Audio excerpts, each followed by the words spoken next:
While லூப்பில் பார்த்தீங்கன்னா ஒரு 2 ஹெடர் ஃபைலை வந்து நம்ம வழக்கம் போல் இன்க்ளூட் பண்ணிக்கிறோம். Int main int I is equal to 1. அதாவது ஒரு டேட்டா டைப்பில் ஒரு வேரியபிள் ஐங்கிற வேரியபிளுக்கு வந்து 1ங்கிற ஒரு வேல்யூ வந்து நம்ம அசைன் பண்ணிக்கிறோம். While I lesser than or equal to 5. அதாவது 5ஆகவோ இல்லை 5க்கு கம்மியாகவோ இருந்தால் எனக்கு வந்து என்ன ஆகணும் அப்படின்னா %d /n i. அதாவது இதுக்கு என்ன அர்த்தம்னா இது வந்து என்ன செய்யணும்னா ஒரு தடவையும் இந்த ஐயை வந்து கெட் பண்ணிக்கிறோம். அதுக்கடுத்து வந்து அடுத்தடுத்த லைனில் வந்து உங்களுக்கு பிரிண்ட் ஆகிறதுக்காண்டி /n யூஸ் பண்ணுறோம். இந்த ஐயோட வேல்யூ வந்து உங்களுக்கு ஃபஸ்ட்டு வந்து இது 1, அந்த 1 வந்துட்டு இங்கே ஃபஸ்ட்டு இதில் எடுத்துக்குவோம்.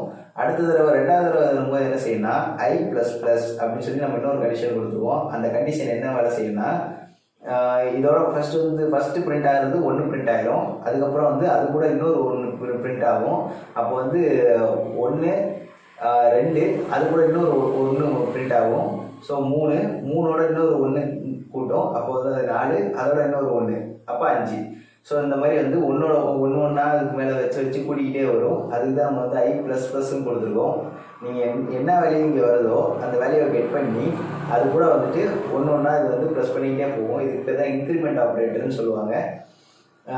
இது பார்த்தீங்கன்னா எது வரைக்கும் போனால் அதாவது 5க்குள்ளே lesser than or equal to 5 அப்படின்னு நம்ம கொடுத்துருக்கோம். வெறும் lesser than சிம்பிள் மட்டும் கொடுத்துருந்தோம்னா 4 வரைக்கும் தான் இது வந்து பிரிண்ட் ஆகிருக்கும். அதாவது 5க்குள்ளே இருக்கிற நம்பர் 1 வரைக்கும் அப்படின்னு சொல்லி நம்ம சொல்லியிருக்கோம். ஏன்னா ஐயோட வேல்யூ வந்து 1ன்னு சொல்லியிருக்கோம் இல்லையா, அதனால் வந்து lesser than or equal to நம்ம போட்டதுக்கப்புறம் தான் அது வந்து என்ன செய்யுதுன்னா 5 சேர்த்து எடுத்துக்கிறோம். 5ல் இருந்து 1 வரைக்கும் அப்படின்னு அது அர்த்தம் கொஞ்சம். இல்லைன்னா அது வந்து 4ல் இருந்து 1 அப்படின்னு எடுத்துக்கிறோம். ஓகேங்களா, இதுதான் வந்து ஒயில் லூப்.